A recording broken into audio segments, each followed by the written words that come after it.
Judging by her bellicose, belligerent speech last night in Chicago, we can assume that President Harris will be an enthusiastic advocate for this and other neocon military adventures. And President Trump says that he will reopen negotiations with President Putin and end the war overnight as soon as he becomes president. This alone would justify my support for his campaign. Last summer, it looked like no candidate was willing to negotiate a quick end to the Ukraine war, to tackle chronic disease epidemic, to protect free speech, our constitutional freedoms, to clean corporate influence out of our government, or to defy the neocons and their agenda of endless military adventurism. But now one of the two candidates has adopted these issues as his own, to the point where he has asked to enlist me in his administration. I'm speaking, of course, of Donald Trump. Less than 2 hours after President Trump narrowly escaped assassination, Callie Means called me on my cell phone. I was then in Las Vegas. Callie is arguably the leading advocate for food safety, for soil regeneration, and for ending the chronic disease epidemic that is destroying America's health and ruining our economy. Callie has exposed the insidious corruption at the FDA, the NIH, the HHS, and the USDA that has caused the epidemic. Callie had been working on and off for my campaign, advising me on those subjects since the beginning. And those subjects have been my primary focus for the last 20 years. I was delighted when Callie told me that day that he had also been advising President Trump. He told me President Trump was anxious to talk to me about chronic disease and other subjects and to explore avenues of cooperation. He asked if I would take a call from the president. President Trump telephoned me a few minutes later, and I met with him the following day.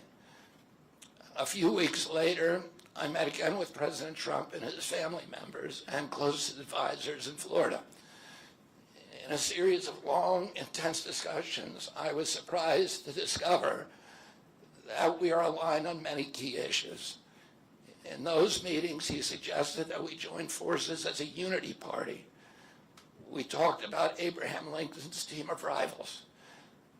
That arrangement would allow us to disagree publicly and privately, and fiercely, if need be, on issues over which we differ, while working together on the existential issues upon which we are in concordance.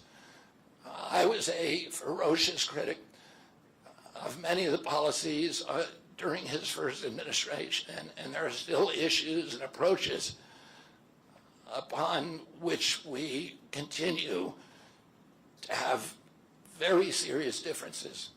But we are aligned with each other on other key issues, like ending the forever wars, ending the childhood disease epidemics, securing the border, protecting freedom of speech, unraveling the corporate capture of our regulatory agencies, getting the U.S. intelligence agencies out of the business of propagandizing and censoring and surveilling Americans and interfering with our elections. Following my first discussion with President Trump, I tried unsuccessfully to open similar discussions with Vice President Harris.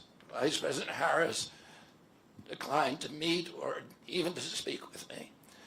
Suspending my candidacy is a heart-rending decision for me, but I'm convinced that it's the best hope for ending the Ukraine war and ending the chronic disease epidemic that is eroding our nation's vitality from the inside, and for finally protecting free speech. I feel a moral obligation to use this opportunity to save millions of American children, above all things. In case some of you don't realize how dire the condition is, our children's health and chronic disease in general, I would urge you to view Dr. Carlson's recent interview with Callie Means and his sister, Dr. Casey Means, who is the top graduate of her class at Stanford Medical School. This is an issue that affects all of us far more directly and urgently than any culture war issue. and all the other issues that we obsess on and that are tearing apart our country, this is the most important issue. Therefore, it has the potential to bring us together.